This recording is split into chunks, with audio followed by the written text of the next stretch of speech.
Hi, my name is Jessica, and I'm going to talk to you a little bit about the muscles of the pelvic floor. So this message, while it can be for both men and women, is a little bit more for the ladies. So just to get that out of the way, we're going to talk about the pelvic floor. When I say the pelvic floor, those are the muscles that sit in the floor of your pelvis, or kind of down here in the basement, just underneath in the area of your reproductive organs, okay? So for us ladies, especially ladies who have had children or had any sort of a lower abdominal or a surgery in this particular area, and as we get into middle age, those muscles tend to get weaker and less supportive. And if you've ever had any trouble with incontinence, especially when coughing, sneezing, laughing, or exercising, you know exactly what I'm talking about. And this is a very, very common problem for women, and one that is not often talked about because it can be a little bit embarrassing, especially when it comes to incontinence. But it is so important, and I'm here to tell you that while yes, it is common, it is not something that you just have to live with. And so what I want to share with you today are some ways that you can learn to strengthen those muscles of your pelvic floor, which will help address some of those issues.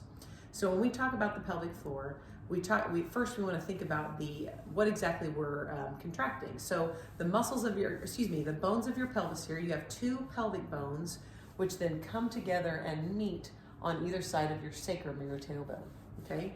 And those bones make a ring at the bottom here, down here in the floor of your pelvis, which is where your reproductive organs sit. There is a group of musculature that makes a ring around that area. That is what ends up getting stretched out during birth. It also gets stretched out during pregnancy, and even just as we get older as women. So and those muscles, because they're in the shape of a ring, as they get stretched out and harder to contract, that's what leads to the incontinence issues and other pelvic floor issues. So they are muscles, so they can contract and they can be exercised and get stronger. So that's what I'm here to talk to you about, is how to contract those muscles.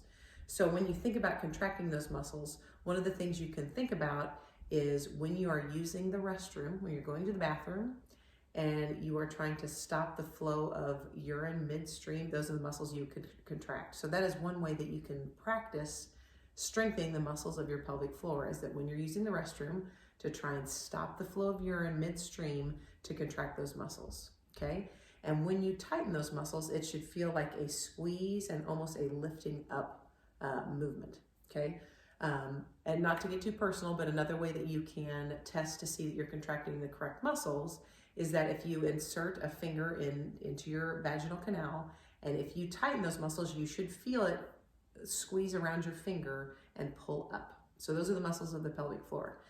What I will teach my patients is in learning how to contract those muscles, one of the things that you can try is to do sustained contractions. So what that would look like is that you try and tighten and squeeze those muscles for a full 10 seconds and hold it, and then fully relax for 10 seconds. Contract for 10 seconds and relax for 10 seconds. And then the next thing to learn how to do would be what are called quick flicks, which is where you tighten and relax, tighten and relax, and try doing those exercises 10 quick flicks or 10 squeeze with a relax, 10 at a time, and try doing those a couple of times a day to learn how to strengthen your pelvic floor. I hope this is helpful. If you have any questions, I hope you'll feel free to reach out, and good luck.